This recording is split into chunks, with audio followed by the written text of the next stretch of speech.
Morning friends, welcome to one another fresh new blog of fresh new day by the adventure riders. এখন আমি আছি কুফু নামক একটা জায়গার খুব কাছাকাছি, যেটা কুফরি থেকে আর কিছুটা আগে পড়ে। তো এখন ঘড়িতে বেজে গেছে প্রায় 9টা, কারণ আমার উঠতে হয়েছে দেরি। এসছি গরম থেকে, কালকে প্রায় 385 কিলোমিটার মতো রাইড করে এসছি।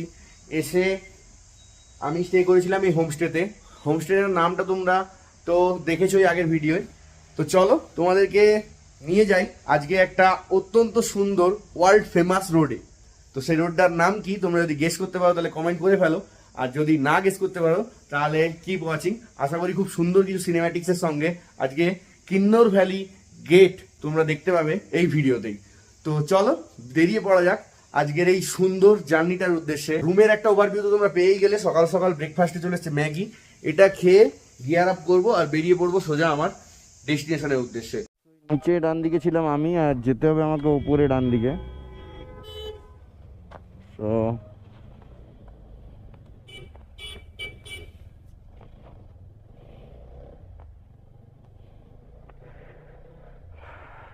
এই আমি বেরিয়ে যাচ্ছি কুফু ছেড়ে। আর এখান থেকে কুফরির খুব সুন্দর সুন্দর ভিউওয়ালা হোটেল বা হোমস্টেগুলো আছে। তো আপনারা অনেকক্ষণ পরে কিন্তু এবার একটু ফাঁকা রাস্তা পাওয়া যাচ্ছে। আর পাহাড়ের এই স্লোপটায় রোদটাও পড়েনি বা পড়ছে, অনেকটা আড়াল হয়ে আছে, যার জন্য একটু শীতলতার অনুভূতি আবার দেওয়া শুরু করেছে। আর তার সঙ্গে ভিউ তো ক্যাহি কেনে ভিউ কি, যেদিকে তাকাবে সেদিকেই ভিউ, মনোমুগ্ধকর। মানে আমরা এই তো চলে তো আসি ট্রিপে ঘুরতে হিমাচল বা এই সমস্ত জায়গায়, সত্যি কথা বলতে এইসব জায়গাগুলোকে ঘুরে দেখতে কত যে সময় লাগবে, কারণ প্রতিটা খাঁজে কত যে সৌন্দর্য রয়েছে তার কোনো সীমা নেই। সো অনেকে বলে না, I conquered Gurudongmar, I conquered this, I conquered those, I conquered that. তো সেটা হ্যাঁ কিছু অর্থে হয়তো ভালো লাগে তাদের নিজেদের, বাট কোথাও হয়তো আমার নিজের সেন্স দিয়ে ভেবে আমি জিনিসটা বলছি।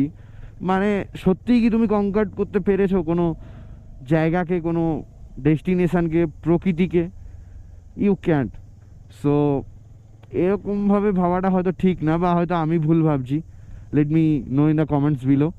হিমাচলি ঘোড়ে কই সারে, কিতনে প্যারে। এদেরকে এরকমই ভালো লাগে, এদেরকে কাজ করতে দেখলে আমার ভালো লাগে না। ওই দেখো উপরেও দাঁড়িয়ে আছে আবার হোয়াইট। गो भाई साहब, ये कौन सा जन्नत है भाई, सच में जन्नत है जहाँ घोड़े रहते भाई। এত ঘোড়া ও ভাই, আমি তো ভাবি আমার আশপাশে যে গরুগুলো ঘুরে বেড়ায় তারা যদি ঘোড়া হয়ে যেত কত ভালো লাগতো, কিন্তু না, ভালো লাগতো না। তাদেরকে তো সেই বেঁধে বেঁধে ঘরে টেনে নিয়ে যেত। এই ঘোড়াগুলো রাত্রিবেলা কোথায় থাকে যখন প্রচুর ঠান্ডা পড়ে? এরা তো দেখে মনে হচ্ছে একদম ওয়াইল্ড হর্স। এগুলো কারোর পোষা ঘোড়া বলেও আমার মনে হচ্ছে না, কারণ পোষা হলে ওরা ওরকম হতো না।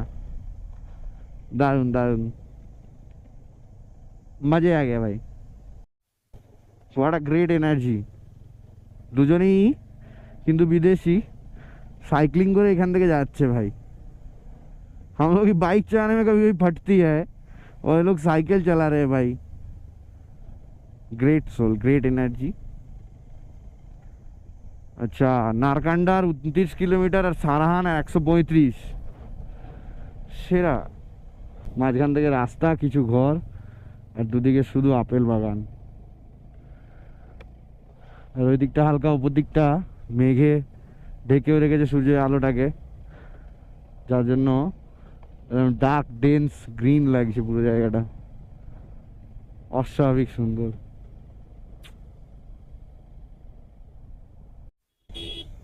প্রথমের দিকে আজকে জার্নি রাস্তাটা একটু খারাপ থাকলেও এখন কিন্তু বেশ ভালো রাস্তা দিয়ে যাচ্ছি, এবং এখানে মোটামুটি 40-50 তো মেনটেন করা যাচ্ছে।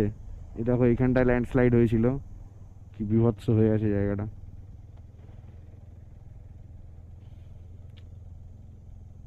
আবার আমার তো মনে হয় অনেক জায়গায় না ইচ্ছা করে ল্যান্ডস্লাইড করানো হয়, যাতে এই গাছের লকগুলো ভেঙে পড়ে, সেগুলো কাজে লাগানো হবে। তাই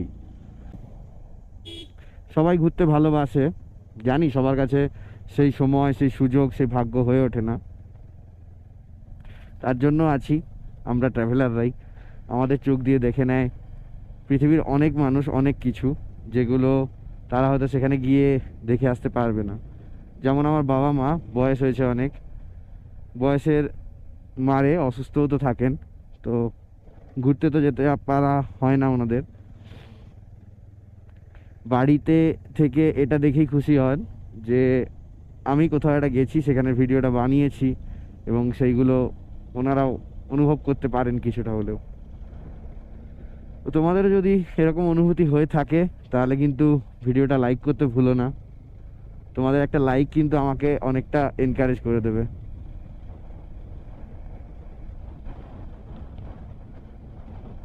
পৌঁছালাম নারকান্ডা।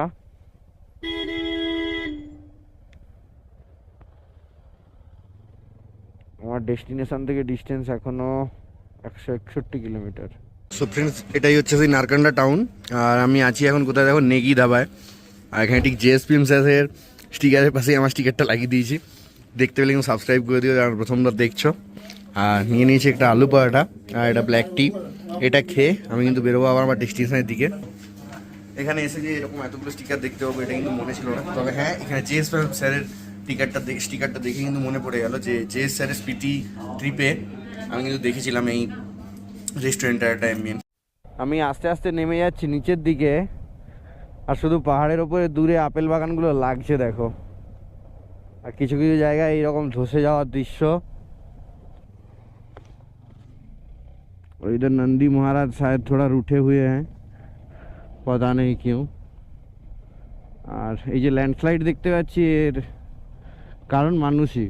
কারণ বিভিন্ন জায়গায় এরকম পাহাড়ের অংশ কেটে দিয়ে সেখানে তৈরি হচ্ছে ঘর। তো ওই যে অংশটা কেটে দেওয়া হয়েছে ওর ওপরের বেসটা তো আর নেই, সো ড্যামেজ হওয়াটা স্বাভাবিক। এই দেখো তার নিদর্শন। মারাত্মকভাবে ক্ষতিগ্রস্ত হয়ে আছে এখানে রাস্তা। তো আমি এই যে রাস্তা দিয়ে যাচ্ছি, এই রাস্তাটা আমাকে নিয়ে যাবে সতলুজ রিভার বেডে। আবার ওখান থেকে আমাকে ওপর দিকে উঠতে হবে সাংলা যেতে গেলে। এখনো 144 কিলোমিটার। আর এই রাস্তা দিয়ে তুমি কতই বা স্পিডে যেতে পারো। সো একটা জিনিস আমি তোমাদেরকে অবশ্যই সাজেস্ট করব, এখানে এসে প্রত্যেক দিন কিন্তু আর্লি মর্নিং বেরোনোর চেষ্টা করো, তাহলেই বেশি ভিউ দেখতে পাবে, প্রবলেম কম হবে রাস্তায়, আর বেশি ডিস্টেন্স কভারও করতে পারবে। দেখো শুধু দৃশ্য কীরকমভাবে ধসে এসছে ওপর থেকে পাহাড়। সো ফ্রেন্ড, সামনে যে গাড়িটা দেখতে পাচ্ছ এটা কি তোমরা গেস করো। আই থিঙ্ক এটা ভিটার ব্রিজার নতুন কোনো মডেল, যেটা এখন টেস্টিং চলছে। তাই এরকম কেমোফ্ল্যাশ টাইপের ডিটেলস করা আছে। রিসেন্টলি এত লঞ্চ ফাঞ্চ হবে তাই চলছে পাহাড়ের testing. I think this is ভিটারা Brezza, HR number testing car, TC লেখা। এই মুহূর্তে আছি কিঙ্গল নামক একটা জায়গায়। আর পিছনে এই পেট্রোল পাম্পে দেখলাম পাওয়ারও আছে। ভেবেছিলাম এইখানটাতেই কোথাও পেট্রোল ভরবো, আর 2 ঘাট মাত্র তেল আছে। তো ভরে নেওয়া যাক ফুল ট্যাঙ্ক দিয়ে, তারপর এগোবো আবার আমার ডেস্টিনেশনের উদ্দেশ্যে। আর আরও একটা জিনিস তোমায় দেখাই, ওই দেখো ওখানে দুটো গাড়ি দাঁড়িয়ে আছে, কেমোফ্লেজ টাইপের করা আছে, ব্ল্যাক অ্যান্ড হোয়াইট কেমোফ্লেজ। এগুলো হচ্ছে টেস্টিং ভেহিকেলস। আর এগুলো আনা হয়েছে পাহাড়ে টেস্ট করার জন্য যে কেমন পারফর্ম করে। দেন তারপরে যখন রোড লিগেল হবে জিনিসটা বা রোডে অ্যাভেলেবেল হবে তখন আর এই কেমোফ্লেজ কালার থাকে না। এগুলো বাইকেও হয়, তোমরা আশা করি দেখেছো সেগুলো, এরকম টাইপের লিক কিছু ভিডিও। চলো এখানে ফুয়েল আপ করি, করে আবার এগোই আমার ডেস্টিনেশনের উদ্দেশ্যে। বেলা হচ্ছে কিন্তু আস্তে আস্তে অনেক। এখানে মারাত্মক ল্যান্ডস্লাইড হয়েছিল, রাস্তাকে পুরোই খেয়ে নিয়েছে, দেখাই যাচ্ছে। নামছি ডিক্লাইনে, তারপরে আবার সামনে ইনক্লাইনও আছে, এবং এই বেশ কিছুটা জায়গা জুড়ে দেখাই যাচ্ছে মারাত্মক ল্যান্ডস্লাইড হয়েছে। সো ভিউ দেখার চক্করে আবার এইসব জায়গায় কেউ দাঁড়িয়ে পড়ো না ভাই। সামনে আই থিঙ্ক একটা মিটিওর যাচ্ছে।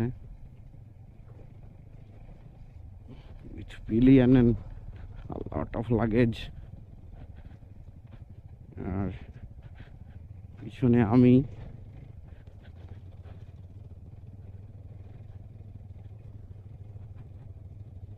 জানি না আমি ওনাদের ডেস্টিনেশন কোথায়, বাট যেহেতু এদিকে এসছেন স্পিতি হবে, but they are going to wrong route ভাই। ওই দিকেও তো যাচ্ছে কেন?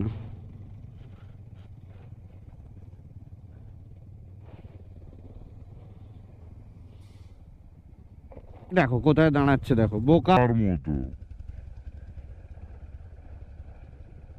আমি বলছি না আমি কোথাও আছাড় খাবো না, আমি বলছি না আমার গাড়ি কোথাও পড়বে না, আমি বলছি না আমি কোথাও ফাঁসবো না, বাট সামান্য ভুল ডিসিশান আর ছোট্ট একটা ভুল স্টেপ এই সমস্ত জায়গায় কিন্তু মারাত্মক বিপদে ফেলতে পারে।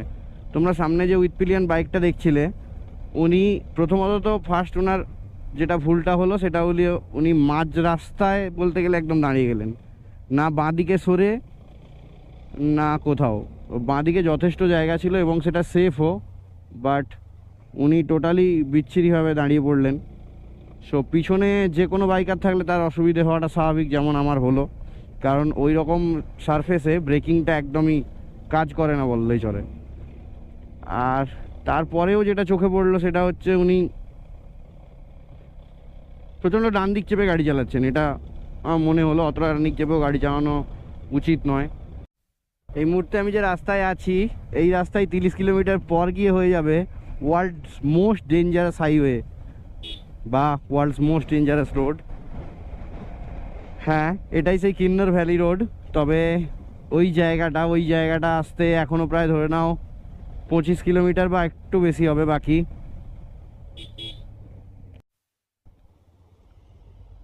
তো আফটার অল পৌঁছেই গেছি সেই কিন্নর ভ্যালি गेट বা কিন্নর দ্বার যেটাকে বলা হয়।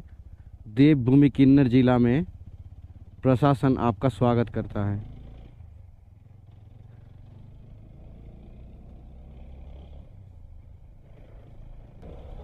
এই স্বপ্নটা সার্থক করার পিছনে যে মানুষটা সব থেকে বেশি অবদান দিয়েছে, সে মানুষটা এখনো পর্যন্ত হয়তো দেখে যাচ্ছে ম্যাপটা খুলে যে আমি কোথায় আছি। তাকে তো ধন্যবাদ জানাতে পারবো না, যখন সেই ভিডিওটা দেখবে আশা করি তার চোখ থেকেও জল বেরিয়ে আসবে। এটাই হচ্ছে সেই রাস্তা যেটাকে বলা হয় ইন্দো তিব্বেতিয়ান হাইওয়ে, আর এটাই নাকি ওয়ার্ল্ডের most dangerous highway. So full throttle, full energy, full মস্তি করছি এই রাস্তায়।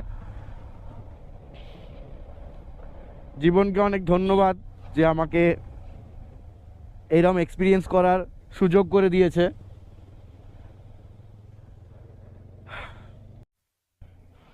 সামনের দাদাগুলো বলছিল যেখানে টিকিটটা করলাম যে এখানে রোড ধসছে, আর সেটাই তার প্রমাণ। আর এটাই হচ্ছে সেই কিন্নর ভ্যালি गेट, আমাদের বাইকার বা ট্রাভেলারদের কাছে সেই মোস্ট অ্যাওয়ার্টেড জায়গা যেখানে আজ আমি পৌঁছে গেছি। ও ভাই,